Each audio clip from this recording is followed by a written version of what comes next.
Hey everyone, welcome back to the channel and welcome back to another video.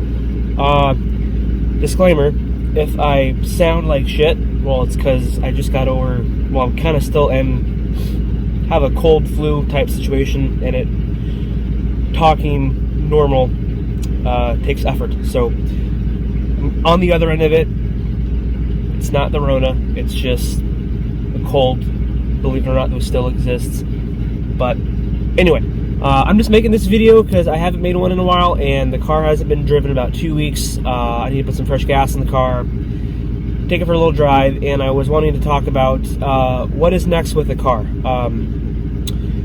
when it comes to what my plans are going forward for 2022, when that comes to performance mods or anything else, or getting another car. So I want to talk to you guys a little bit about that. So let's go.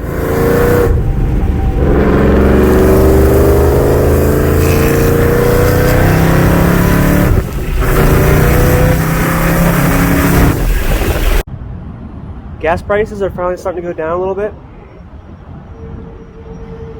Fortunate thing about being in Texas is, even as high as the gas got in Texas, it was about $1.50 cheaper than what the gas was up in Washington. I mean, gas up there for premium was like between $4.30 and $4.50 for premium, and I think as high as I got here, it was like $3.45, and right now it's gone back down to $3.25, which is still high, but starting to go down just a little bit.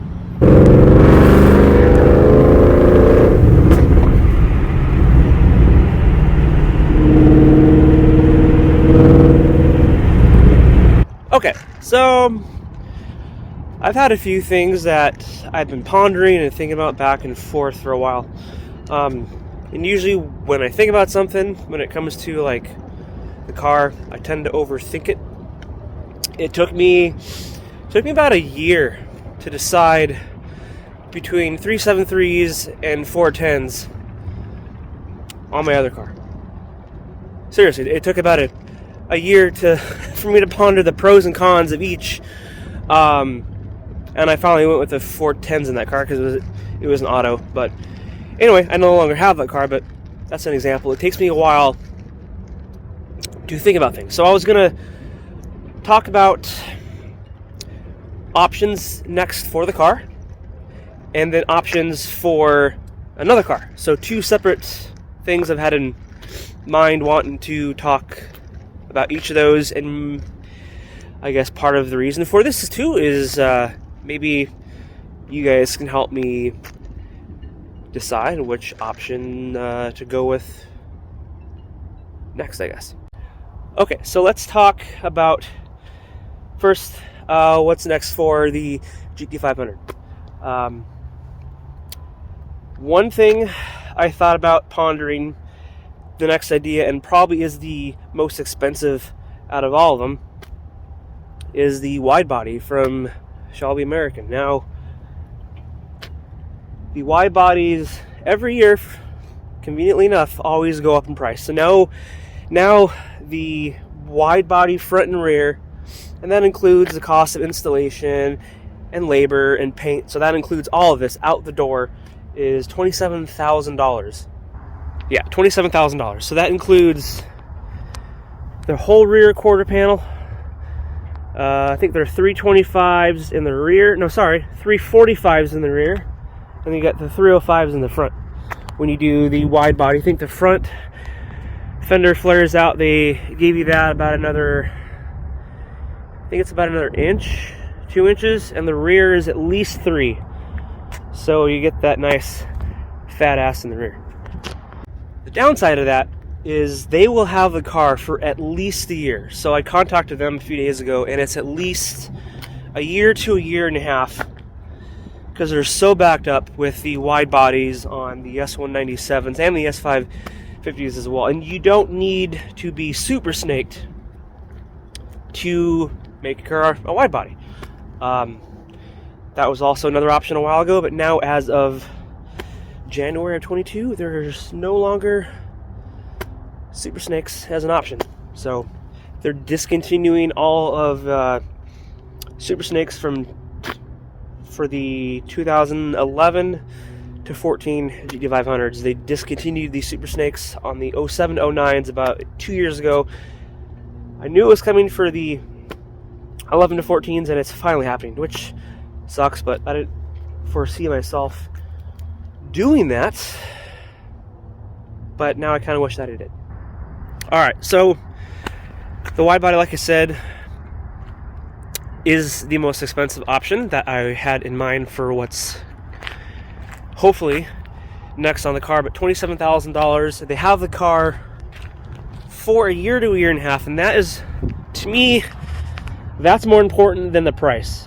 $27,000 for everything out the door, for the cost of the wide body, the paint, the labor, the wheels, the tires, all that stuff. But having the car for a year and a half, that's basically a year and a half without having any content, unless I have another car, and we'll get into that topic here also in a second. One thing I plan on doing no matter what is I'm getting drag radials in the rear and then the skinnies in the front. One of the main reasons for that, and I'll put a link to that up here, is I did a video about a month or so ago where I met Farm Truck and Asian from Street Outlaws, and we placed a friendly bet for a race. We don't have the details on that yet, but if you haven't watched that, I'll put a link to that right up here. They live about 2 hours north of me, 2.5 hours. I know where they're at, so we might be taking a road trip up there to go talk to them and work out the details to that. Another option that I pondered, and there's nothing wrong with this Gen 2R, but I've really had my eyes on a Cannonball 3.6. Excuse me again. So that's another option. The Cannonball 3.6, those around, I think, about $6,900. So that might be another option as well. I made this almost exact same video about this time exactly a year ago, talking about doing that exact same thing, but I decided to go with the clutch and the headers, which I now have on the car. My voice is kicking my ass. It hurts to talk. Coffee kind of helps. But the fact that it's kind of chilly outside is not helping either. So with all that said, I'm sorry if my voice just sounds like completely like shit. My next option, and probably the most likely option, is cams. Now when you do the cams, you gotta take everything apart anyway, so might as well port and built the head, and you get that awesome chop. Cams, built head. I've seen people with my setup gain an additional 80 to 100 horsepower with the ported and built heads with the cams. I'm still on pump 93. I want to get as much out of this car on 93 as possible before I decided to switch over to E85. I could do 85 now, but of course I'm going to upgrade injectors and fuel system anyway once I do the cams. So that after the cams, then I will probably go to the next step of E85. I want to get as much out of the pump 93 as possible. With that said too, I know the factory limit on these engines is right around 750 to 800 wheel horsepower. Beat the hell out of your car with that much power, you're pretty much on borrowed time. With that said, I don't beat the hell out of the car that often. I'll do some pulls on it, like everybody else, but I don't have this car and continuously just beat the shit out of it. Some people do. That's their choice. That's not why I got this car. That leads me into my next part of this video, is drag racing. I do want to get more into drag racing on a regular basis, but not entirely with this car. I do intend on taking it to a track to see what it can do in a quarter mile for fun, or eighth mile, whichever. But that's not, like I said, my intent with this car. I would like to get more involved with it, drag racing, but with a separate car. Now, if I did that, my options for that would be going with the route of probably picking up a 5.0 and have that solely purpose-built for drag racing. And with that said, you know, turbo, supercharger, suspension, and then doing a TH400 swap on it. So I threw around the idea of doing a TH400 swap on this, but then I quickly told myself to shut the hell up, because the 5-speed, 6-speed GT500s, they're no longer being produced. So, and I thought, well, I'm not going to be drag racing this thing on a regular basis. It ruins the overall drivability of the car. Sole purpose-built drag car with the TH400s. So if I did something like going that route, that would be in a separate car, not in this. My other option for a second car, if I decided to go more in depth with drag racing, like I said, going with a 5.0, haven't quite decided if I want to go S197 option or S550s. Personally, I'm kind of partial to the S197s. Haven't quite decided that yet, but my other option is I really want an 0304 Terminator. I've always had my eyes set on one, and they're holding their value. They're, I don't know, they're probably between $25,000 to like $30,000, roughly, depending on what year and mileage and condition that the car is in. That would be another option in addition to this. Now, if I got an 0304 Cobra, that wouldn't be a purpose-built drag car. If I decided to go the drag car option route, that would probably just be, I'd probably just go with like a 5.0. I'm not quite sure on the year with that. So 0304 Cobra, that wouldn't be drag car specific. Not saying I'm not gonna build it up, but there's a difference between building a car up for high horsepower and a sole purpose drag only car. So that's where I'm with that. My other option, which would involve getting rid of this to make it happen, because I ain't about to spend $100,000, is a 20 to 22 or 23, depending on if and when it happens, GT500. After going for a ride in Tim's car around a track, not for track purposes, but the fact that how great they handle on the street, the straight line overall acceleration, how can you not like them? So the value of these cars are obviously, as you know, are slowly starting to creep up more and more and more and more. I don't foresee them going down anytime soon. The car's paid off, which is nice. So that's another thing that makes me not want to get rid of the car. I own this thing free and clear. The bank does not own this thing. My wife and I do. But that would be, I could sell this thing for X amount, use that as a hefty down payment on a 2020 GT500, and then maybe finance $40,000 to $50,000 depending on what I got out of this.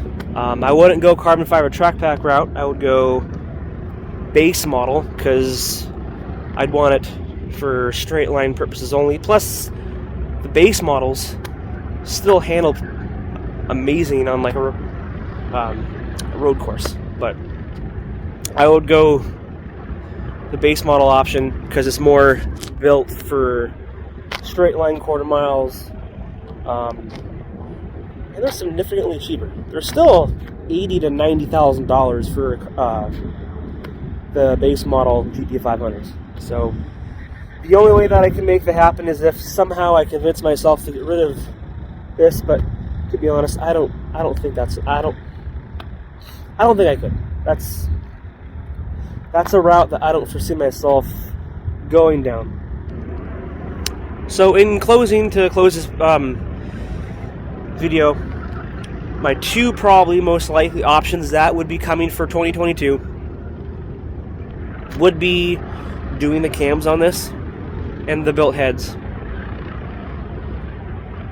or 3.6 Kenny Bell, because I really just like, I've always had a thing for the 3.6. So those are the options for this. The other option for in the addition to, any of you watching this that has 0304 Cobra with relatively low miles, 50,000 or less, that thinks they might be putting it up for sale in the spring or summer of 2022, let me know, keep in contact with me, because that might be an option. We have a go-kart track over there. Somebody just hit the wall. Alright, so that's about going to wrap it up. Just wanted to hop on here, just make a quick video about my thoughts going forward for next year with the car. For sure, I'm doing a drag setup on the tires and suspension, because I got that race locked in with Farm Trucking Nation. If you haven't watched that video, check it out. I'll put a link in there. You'll know exactly what I'm talking about. I had the opportunity to meet them, so that was pretty sweet. So, what should my next route be? 0304 Cobra. The wide body on this, which the downside of that, like I said before, I'm out of a car for at least a year. So to make that happen, I would need to have a second car for content. If I had the 0304 Cobra, that would be an option, because I would be able to make content for the next year or so until I get this thing back. So, but 0304 Cobra plus the wide body, you're looking at $50,000 plus, if not more, probably closer to 60 when you combine the cost of the wide body and the cost of the Cobra, depending on what condition and price the car was in. Let me know what you guys think. Leave a comment. Subscribe. Help me reach 1,000. Once you get to 1,000, like I said earlier, I'm going to continue to get the Avalon King ceramic coating. Let's hit 1,000. You guys have a good one, and we'll see you guys in the next one.